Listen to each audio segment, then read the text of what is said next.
आप देख रहे हैं समाचार एजेंसी ऑफ इंडिया में साइन न्यूज।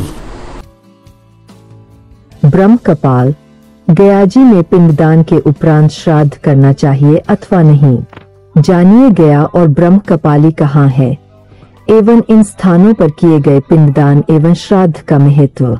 आप देख, सुन और पढ़ रहे हैं समाचार एजेंसी ऑफ इंडिया की साइन न्यूज के धर्म प्रभाग में विभिन्न जानकारियों के संबंध में। हिंदू धर्म में पितृपक्ष एक महत्वपूर्ण महीना होता है जिसमें हम अपने पूर्वजों को याद करते हैं और उन्हें श्रद्धांजलि अर्पित करते हैं।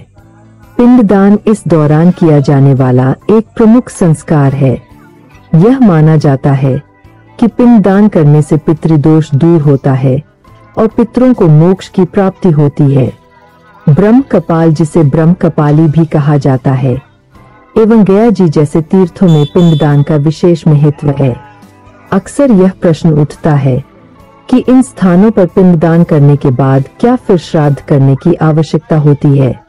पितरों की तृप्ति और उनकी प्रसन्नता के लिए आश्विन मास के पूरे कृष्ण पक्ष में श्राद्ध किया जाता है।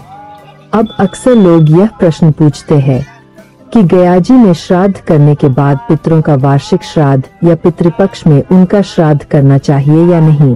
अनेक विद्वान यह कह देते हैं कि एक बार गयाजी में श्राद्ध कर दिया तो फिर वार्षिक या पितृपक्ष में श्राद्ध करने की आवश्यकता नहीं होती। अनेक लोग यह प्रश्न भी पूछते हैं कि गयाजी में श्राद्ध करने के बाद बद्रीनाथ स्थित ब्रह्म कपाल में श्राद्ध करना चाहिए या नहीं। आइए सबसे पहले जानते हैं पिंडदान और श्राद्ध के बारे में। सबसे पहले जानिए पिंडदान के संबंध में। यह एक संस्कार है जिसमें तिल के बने पिंडों को जल में प्रवाहित किया जाता है। यह माना जाता है कि ये पिंड पितरों को प्राप्त होते हैं और उन्हें शांति मिलती है। वहीं श्राद्ध एक श्राद्ध कर्म है जिसमें पितरों के लिए भोजन पकाया जाता है और ब्राह्मणों को भोजन कराया जाता है।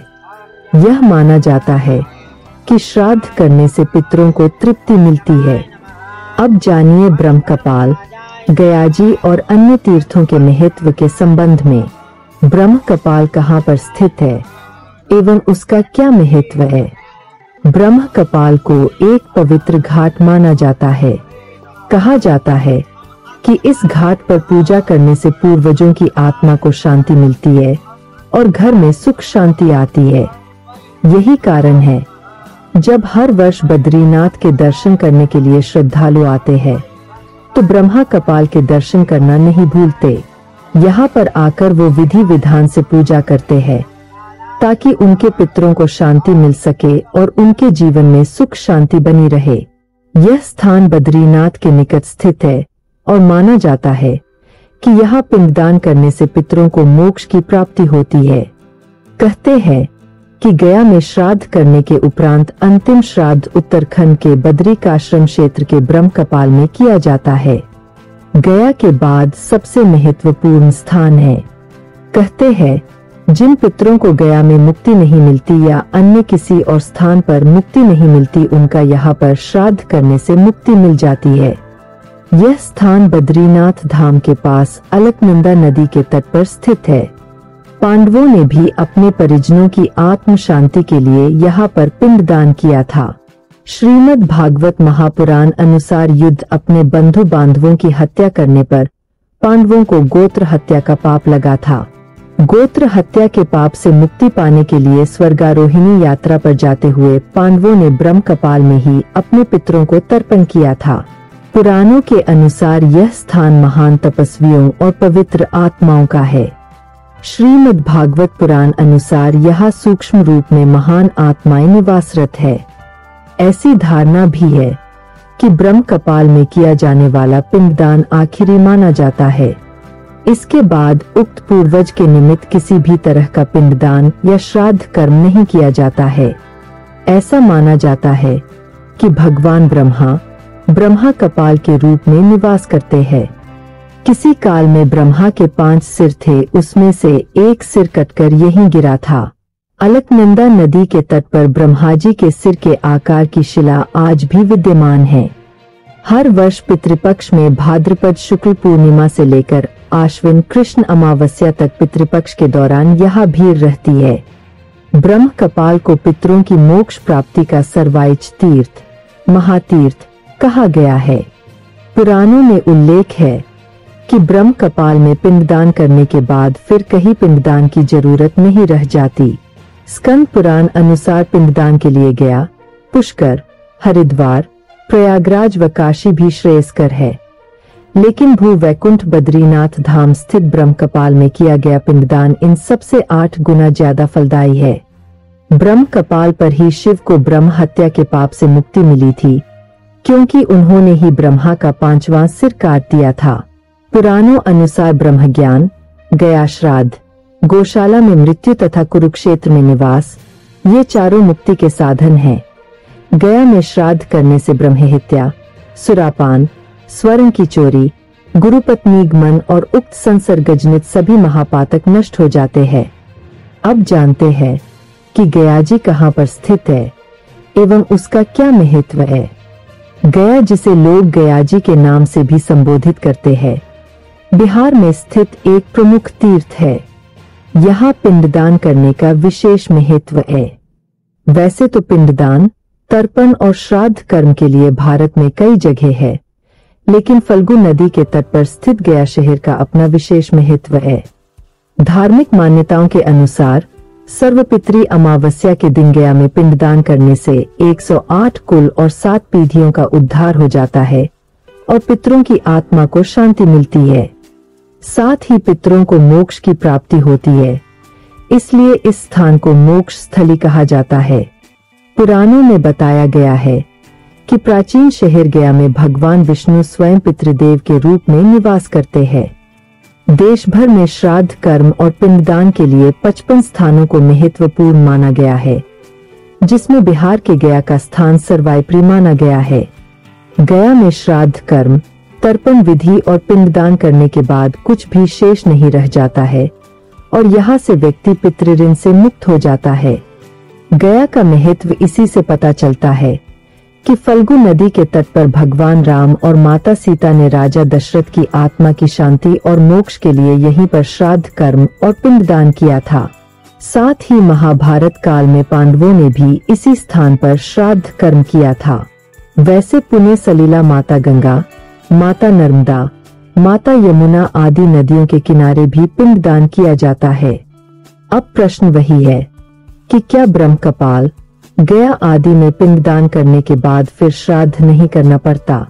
विद्वान जानकारों के अनुसार इस प्रश्न का सीधा उत्तर देना थोड़ा मुश्किल है, क्योंकि विभिन्न धार्मिक ग्रंथों और मतों में इस विषय पर अलग अलग मत पाए जाते हैं।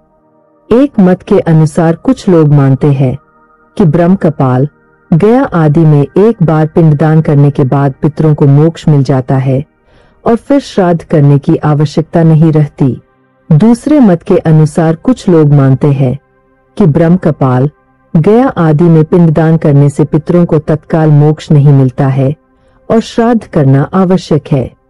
तीसरा मत है कि कुछ लोग मानते हैं कि ब्रह्म कपाल, गया आदि में पिंडदान करने से पितरों को मोक्ष मिलने की संभावना बढ़ जाती है, लेकिन श्राद्ध करना अतिरिक्त पुण्य का काम है।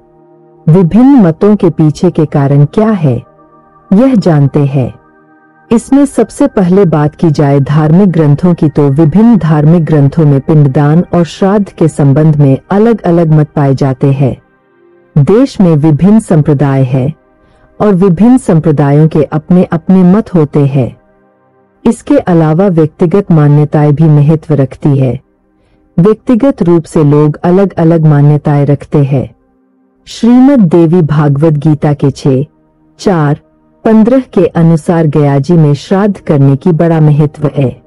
जीवतो वाक्य करणात् क्षयाहे भूरि भोजना, गयायां पिंडदानाच त्रिभिर पुत्र से पुत्रता।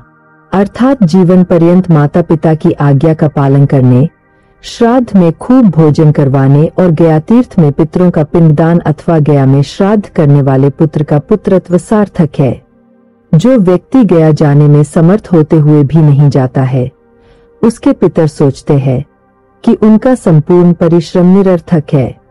आठ मनुष्य के पूरे प्रयत्न के साथ गया जाकर विधि विधान से पिंडदान करना चाहिए। पितृपक्ष में तिथि श्राद्ध करने की आवश्यकता नहीं। अब शास्त्र कहते हैं कि कुछ लोगों में यह भ्रम है कि गया में पितरों का श्राद्ध करने के बाद वार्षिक श्राद्ध या पितृपक्ष में तिथि श्राद्ध करने की आवश्यकता नहीं है, जबकि यह पूर्णतया गलत है। गया श्राद्ध तो नित्य श्राद्ध है और इसे एक बार से अधिक बार भी गया जाकर किया जा सकता है। गयाजी में पितरों का श्राद्ध करने के बाद भी घर में वार्षिक क्षय तिथि पर तथा पितृपक्ष में तिथि पर श्राद्ध अवश्य करना चाहिए। इसे छोड़ा नहीं जाता। पिंडदान और श्राद्ध के संबंध में महत्वपूर्ण बातें भी जान लीजिए। पिंडदान और श्राद्ध दोनों ही श्रद्धा के साथ करने चाहिए। विद्वानों से परामर्श। किसी भी धार्मिक कार्य को करने से पहले विद्वानों से परामर्श लेना चाहिए। पितरों का स्मरण। सबसे महत्वपूर्ण बात यह है कि हमें अपने पितरों को याद रखना चाहिए और उनके लिए प्रार्थना करनी चाहिए। ब्राह्मण भोजन, दान आदि कर्म करते रहना चाहिए। जानकार विद्वानों के अनुसार मुख्य बात यह है कि गयाजी में श्राद्ध करने के बाद ब्रह्मकपाली में श्राद्ध अवश्य करना चाहिए, किंतु ब्रह्मकपाली में श्राद्ध करने के बाद गयाजी या अन्य जगह श्राद्ध करने की आवश्यकता नहीं है। किंतु पितरों की क्षय तिथि और श्राद्ध पक्ष में पितरों के निमित्त ब्राह्मण भोजन, दान आदि कर्म करते रहना चाहिए। केवल पिंडदान आदि की मनाही है। पिंडदान और श्राद्ध दोनों ही हमारे धर्म और संस्कृति का महत्वपूर्ण हिस्सा है। इनका उद्देश्य हमारे पितरों को सम्मान देना और उन्हें शांति प्रदान करना है। हमें इन संस्कारों को श्रद्धा और विश्वास के साथ करना चाहिए। पितृपक्ष में अगर आप भगवान विष्णु जी की आराधना करते हैं और अगर आप विष्णु जी के भक्त हैं, तो कमेंट बॉक्स में जय विष्णु देवा अथवा हरिओम तत्सत लिखना न भूलिए। यहाँ बताए गए उपाय, लाभ, सलाह और कथन आदि सिर्फ मान्यता और जानकारियों पर आधारित है। यहाँ यह बताना जरूरी है कि किसी भी मान्यता या जानकारी की समाचार एजेंसी ऑफ इंडिया के द्वारा पुष्टि नहीं की जाती है। यहाँ दी गई जानकारी में निहित जानकारी विभिन्न माध्यमों, ज्योतिषियों, पंचांग, प्रवचनों, मान्यताओं, धर्म ग्रंथों, दंतकथाओं, किंवदंतियों आदि से संग्रहित की गई है। आपसे अनुरोध है कि इस वीडियो या आलेख को अंतिम सत्य अथवा दावा न माने एवं अपने विवेक का उपयोग करें। समाचार एजेंसी ऑफ इंडिया पूरी तरह से अंधविश्वास के खिलाफ है। किसी भी जानकारी या मान्यता को अमल में लाने से पहले संबंधित विशेषज्ञ से सलाह लें। अगर आपको समाचार एजेंसी ऑफ इंडिया में खबरें आदि पसंद आ रही हो तो आप इसे लाइक, शेयर व सब्सक्राइब अवश्य करें। हम नई जानकारी लेकर फिर हाजिर होंगे, तब तक के लिए इजाजत दीजिए। जय हिंद।